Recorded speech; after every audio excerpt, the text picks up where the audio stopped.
اعوذ باللہ من الشیطان الرجیم، بسم اللہ الرحمن الرحیم۔ آج میں بات کرنا چاہتا ہوں transgender persons protection of rights act کے بارے میں۔ یہ جو قانون ہے یہ جس بنیاد پر کھڑا کیا گیا ہے وہ بنیاد ایک فاسد اور باطل مغربی فکر ہے۔ مغربی تہذیب نے جب اپنی بنیاد رکھی تو انہوں نے یہ فیصلہ کیا کہ انسان اپنی اصل میں آزاد ہے، انسان اپنے فیصلے کرنے میں با اختیار ہے، اور انسان کے اوپر کوئی مذہبی یا کسی اور طرح کی پابندی نہیں لگائی جا سکتی الا یہ کہ انسان خود اپنی آزاد مرضی سے اس کو اختیار کرے۔ یہ جو فکر تھی اس نے ایک موڑ لیا اور عورتوں کے بارے میں یہ کہا جانے لگا کہ عورتوں کو آزادی ہونی چاہیے یہ فیصلہ کرنے کے لیے کہ وہ کون سی بات مانیں گی یا کون سی بات نہیں مانیں گی، یعنی کس چیز کو وہ اختیار کرنا چاہتی ہیں اور کس چیز کو وہ اختیار نہیں کرنا چاہتی۔ اسی آزادی یعنی انسان کو آزادی ہے اپنا فیصلہ کرنے کی، اسی فکر سے مغرب نے یہ کہا کہ جب چھوٹا بچہ بڑا ہو جاتا ہے تو وہ آزاد ہے یہ فیصلہ کرنے میں کہ میں نے اپنے ماں باپ کی بات ماننی ہے یا میں نے اپنے ماں باپ کی بات نہیں ماننی، اس کے اوپر پابندی نہیں ہے کہ وہ اپنے ماں باپ کی بات مانے۔ اسی طرح اس فکر کے نتیجے میں یہ کہا گیا کہ بیوی اگر اپنی مرضی سے شوہر کی بات مانے گی تو ٹھیک ہے، ورنہ اس کے اوپر پابندی نہیں ہے، تو وہ جب چاہے گی بات مانے گی اور جب اس کی مرضی نہیں ہوگی تو وہ بات نہیں مانے گی۔ وقت کا پہیہ تھوڑا آگے گھوما اور اس فکر کی بنیاد پر مغرب نے یہ کہا کہ معاشرے کے اندر عورت کا کردار کیا ہے یہ عورت خود اپنی آزاد مرضی سے طے کرے گی۔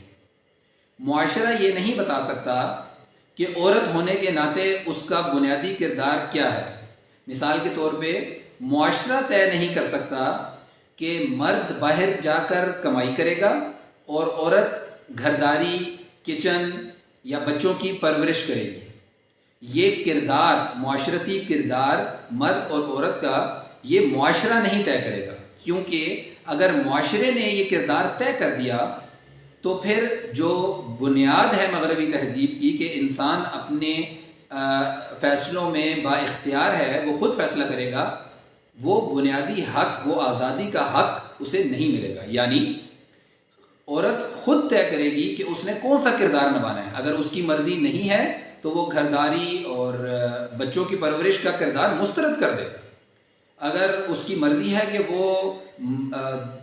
جو معاشرے نے مرد کو کردار عطا کیا ہے اگر وہ کردار نبھانا چاہ رہی ہے خاتون تو اس کی مرضی ہے، وہ اس طرح کا کردار نبھائے گی، اور اس کے اوپر جو خواتین کے کردار سے متعلق معاشرتی پابندیاں ہیں وہ لاگو نہیں ہوں گی۔ وقت کا پہیہ مزید آگے کی طرف چلتا ہے اور اب مغرب اس نتیجے پر پہنچا کہ ایک انسان جو پیدا ہوا ہے وہ مرد ہے یا وہ عورت ہے، اس کا فیصلہ بھی معاشرہ نہیں کر سکتا، کیونکہ جو پیدا ہوا ہے اس نے خود یہ چوز نہیں کیا کہ اسے مرد کہا جائے یا اسے عورت کہا جائے، اس کو جینڈر میل اسائن ہو یا جینڈر فیمیل اسائن ہو۔ اگر معاشرہ یہ طے کرے گا کہ یہ جو انسان پیدا ہوا ہے یہ فیمیل ہے اور یہ جو انسان پیدا ہوا ہے یہ میل ہے، تو وہ جو شروع میں نے بات کی تھی کہ بنیادی اختیار انسان کا، آزادی کا، کہ انسان خود فیصلہ کرے گا، وہ ضائع ہو جائے گا، وہ اسے اویلیبل نہیں ہوگا۔ لہٰذا انسان، کوئی بھی انسان، وہ خود یہ فیصلہ کرے گا کہ آیا وہ عورت ہے یا وہ مرد ہے، یا وہ مرد اور عورت کا مجموعہ ہے، یا وہ نہ مرد ہے نہ عورت ہے۔ تو ایک انسان کو بنیادی طور پر خود یہ فیصلہ کرنے کا اختیار ہونا چاہیے کہ وہ اپنے آپ اپنا جینڈر آئیڈینٹیفائی کیسے کروانا چاہتا ہے، اور معاشرہ یہ طے نہیں کر سکتا کہ اس طرح کی میڈیکل اور بایولوجیکل فزیک خاتون کی ہوتی ہے یعنی عورت کی ہوتی ہے، اور اس طرح کی میڈیکل اور بایولوجیکل فزیک مرد کی ہوتی ہے۔ یہ معاشرہ طے نہیں کرے گا، کیونکہ یہ تو زبردستی کسی کے اوپر ایک خاص جینڈر تھوپنے والی بات ہے۔ لہٰذا خاتون یہ فیصلہ خود کرے گی، خاتون جس کو میڈیکل سائنس خاتون کہتی ہے، کہ اس کا جنڈر میل ہے یا فیمیل ہے، یا میل اور فیمیل کا مجموعہ ہے، یا ان دونوں میں سے کوئی بھی نہیں ہے. تو یہ آزادی ہونی چاہیے. آزادی کے تصور سے یہ چیز ساری کی ساری پنپنی شروع ہوئی، اور پھر اس حد تک پہنچ چکی ہے کہ اب کوئی مرد جو مکمل مرد ہے، وہ اگر یہ فیصلہ کرے کہ میں عورت ہوں، اور وہ یہ ظاہر کرے کہ مجھے محسوس ہوتا ہے، میرا احساس یہ ہے کہ میں عورت ہوں، تو قانونی طور پر اس کو عورت ہی کہا جائے گا، اور اس پر عورتوں سے متعلق قوانین نافذ کیے جائیں گے، اور تمام معاشرہ اسے عورت مانے گا. اور اگر کسی نے اس کو عورت ماننے سے انکار کیا تو وہ مجرم ٹھہرے گا. یہ ایک مجرمانہ فعل ہے کہ جب ایک مرد اپنے آپ کو عورت کہتا ہے تو اس کے ساتھ عورتوں کی طرح رویہ اختیار کیا جائے، یعنی وہ عورت ہی ہے قانون کی نظر میں. پوچھنے والا سوال یہ ہے کہ مغرب جب مساوی حقوق کا چیمپئن بنتا ہے، جب برابری کے حقوق کا چیمپئن بنتا ہے، تو پھر یہ جینڈر میل فیمیل والی پوری مسئلہ ہی کیوں؟ یعنی جب میل اور فیمیل کے حقوق برابر، قوانین برابر، ہر چیز برابر، تو پھر جینڈر میل ہے یا جینڈر فیمیل ہے یا دونوں کا مجموعہ ہے یا کچھ بھی نہیں ہے، اس سے کیا فرق پڑتا ہے؟ کیا میل جینڈر چوز کرنے سے کچھ اور قوانین لاگو ہوں گے، یا فیمیل جینڈر چوز کرنے سے کچھ اور قوانین لاگو ہوں؟ کیا یہ بات ہے؟ پھر تو آپ برابری اور مساوات والے حقوق کی بات نہ کریں، کیونکہ آپ نے مردوں اور عورتوں کے لیے الگ الگ قوانین وضع کر رکھے ہیں. لیکن اگر دونوں کے الگ الگ قوانین نہیں ہیں، اور جو قانون مرد کے لیے ہے وہی اسی طرح کا قانون عورت کے لیے بھی ہے، تو پھر تو جینڈر جو مرضی ہو. لہٰذا جینڈر ہونا ہی نہیں چاہیے، مغربی فکر کے مطابق تو جینڈر ہونا ہی نہیں چاہیے، کیونکہ اس سے تو کوئی فرق نہیں پڑتا کہ آپ میل ہے یا فیمیل. لیکن فرق پڑتا ہے، یعنی ابھی بھی مغرب بہت سی چیزوں کے اندر ایک فطرتی رویوں سے اختلاف کرتے ہوئے جو قانون سازی کی گئی، اس کے باوجود مغرب بھی اس بات سے باہر نہیں نکل سکا، اور آج بھی وہاں پر مردوں کے متعلق کچھ قوانین یا کچھ کردار ایسے ہیں جو صرف مرد کر سکتے ہیں، اور عورتوں سے متعلق کچھ ایسی باتیں ہیں جو صرف عورتیں ہی کر سکتی ہیں، خواتین ہی کر سکتی ہیں. لہٰذا یہ چوز کرنا کہ جینڈر کیا ہے، اس کا حق، بنیادی حق انسان کو فراہم کیا گیا. ہمارے حکمران مغرب کی اندھی تقلید میں اس غیر شرعی فکر کو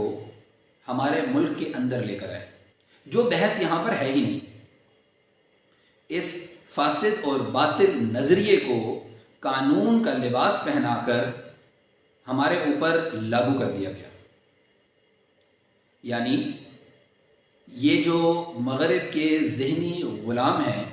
وہ اپنے مغربی آقاؤں کو خوش کرنے کے لیے اس حد تک جانے کے لیے تیار ہیں کہ وہ اللہ سے بغاوت کرنے اور اللہ کی شریعت کو پس پش ڈالنے کے لیے بھی تیار ہیں. ان کو اس بات سے کوئی فرق نہیں پڑتا کہ یہ اسلام کے مطابق ہے یا اسلام کے مطابق نہیں ہے، اسلام سے اخذ شدہ ہے یا اسلام سے اخذ شدہ نہیں ہے، اسلام نے حلال قرار دیا ہے یا حرام قرار دیا ہے. یہ تمام موضوع ان کے لیے کوئی معنی نہیں رکھتے. وہ صرف مغربی آقاؤں کو خوش کرنے کے لیے اس طرح کے قوانین لاگو کر رہے ہیں. اور اللہ تعالیٰ نے قرآن پاک میں ہمیں بتا دیا، جو شروع میں آیت میں نے پڑھی، بسم اللہ الرحمن الرحیم، وَلَن تَرْضَ عَنْكَ الْيَهُودُ وَلَا النَّصَارَىٰ حَتَّىٰ تَتَّبِعَ مِلَّتَهُمْ، کہ یہود اور نصارہ تم سے خوش نہیں ہو سکتے جب تک کہ تم ان کی ملت پر نہ چلے جاؤ. اور جب ایسا مطالبہ کسی قوم کی طرف سے رکھا جائے، یہود و نصارہ کی طرف سے رکھا جائے، تو اللہ نے جواب اسی کے اگلے حصے کے اندر دے دیا، مسلمانوں کو بتا دیا کہ یہ جواب دینا ہے. اور وہ جواب کیا دینا ہے؟ قل، تم اس کو کہہ دو، اِنَّ هُدَى اللَّهِ هُوَ الْهُدَىٰ، کہ ہدایت اور صحیح راستہ، صحیح قانون، صحیح حقوق، صحیح ذمہ داریاں، صحیح معاشرتی کردار وہی ہے جو اللہ نے متعین کر دیا. قل اِنَّ هُدَى اللَّهِ هُوَ الْهُدَىٰ، جو ہدایت اللہ نے دی وہی اصل میں ہدایت ہے. اس کے علاوہ ہم کسی اور چیز کی تابعداری، اطاعت نہیں کریں گے. یہاں پر ہم نے تین باتیں ہم نے یہاں پر لازمی سیکھنی ہیں. ایک یہ کہ مغرب نے مسلمانوں کے خلاف ایک نئی طرز کی پالیسی اڈاپٹ کی ہے جو کہ کچھ عرصے سے نافذ العمل ہے۔ میں تھوڑا سا اگر اس کی بیک گراؤنڈ پہ جاؤں تو پہلے مغرب نے مسلمانوں پر فکری حملہ کیا اور مسلمانوں کے اذہان کے اوپر حملہ کیا اور اسلام کے افکار کو دھندلا کر کے مغربی افکار کو مسلمانوں کے ذہنوں میں راسخ کرنے کی کوشش کی۔ اس کے بعد مغرب نے مسلمانوں پر ظاہری اور فزیکل حملہ شروع کیا، اور اب یہ جو نئی پالیسی ہے اس کے مطابق مغرب مسلمانوں کو لیگل سسٹم کے ذریعے ہلا رہا ہے۔ یعنی اس وقت پالیسی یہ چل رہی ہے کہ جو عالمی ادارے ہیں، انٹرنیشنل انسٹیٹیوٹس ہیں، ان کے ذریعے مسلمان ممالک کے اندر ایسی قانون سازی کروائی جائے جو مغربی افکار اور مغربی فلسفے کی بنیاد پر، یعنی سیکولر لبرل ورلڈ آرڈر کی بنیاد پر قانون بنائے جائیں مسلمان ممالک کے اندر۔ یہ صرف پاکستان کے ساتھ نہیں ہے، یہ سوڈان، فلسطین، بنگلہ دیش، پاکستان، ہر جگہ پر اس پالیسی کے تحت کام کیا جا رہا ہے۔ ہم نے پچھلے کچھ عرصے میں یہ بھی دیکھا کہ اسی پالیسی کے تحت کہ مسلمان ممالک کے اندر قانون سازی کروا کر ان افکار کو ڈالا جائے،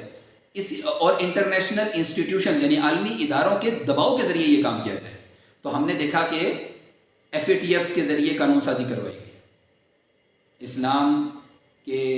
اصول اور اسلام کے احکامات کی خلاف ورزی کرتے ہوئے دہشت گردی کے قوانین میں ترامیم کرائی گئی اسی پالیسی کے تحت، اور اسی پالیسی کے تحت اب یہ جو قانون پاس کیا گیا ہے عالمی UN کے دباؤ میں، UN کے چارٹر کے دباؤ میں اور عالمی اداروں کو استعمال کرتے ہوئے یہ قانون پاس کروا کے پاکستان کے لیگل سسٹم کے اندر مغربی فاسد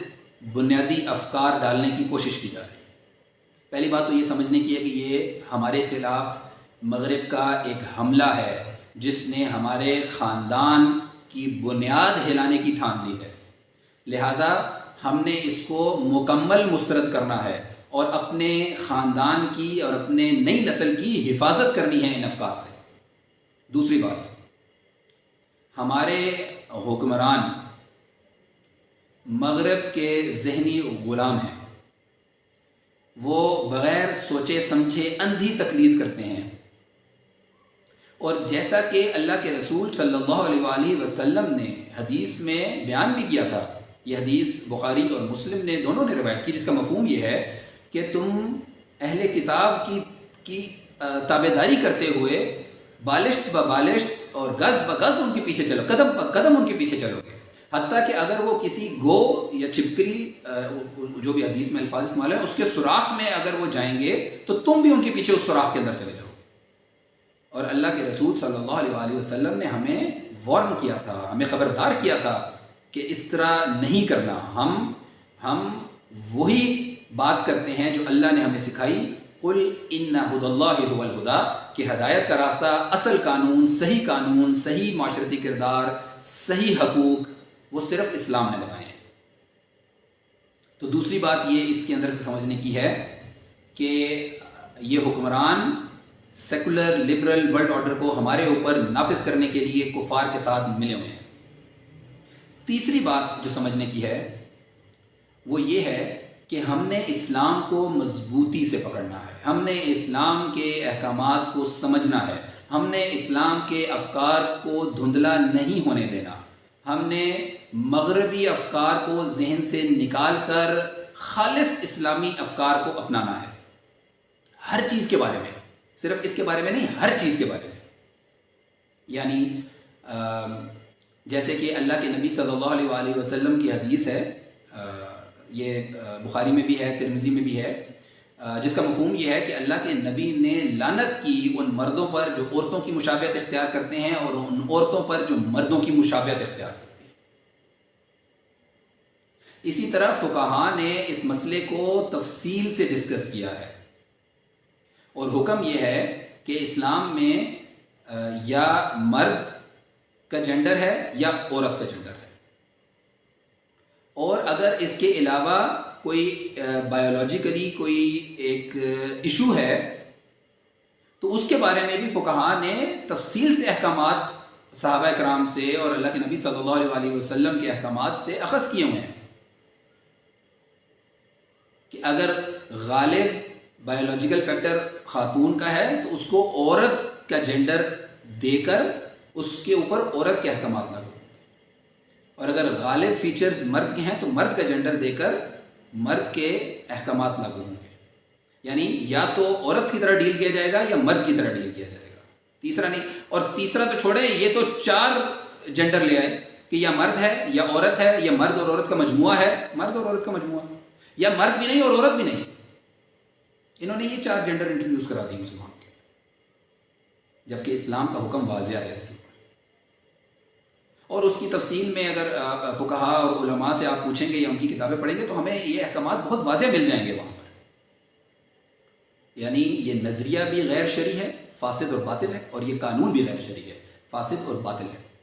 اور ہم نے اسلام کو مضبوطی سے پکڑنا ہے.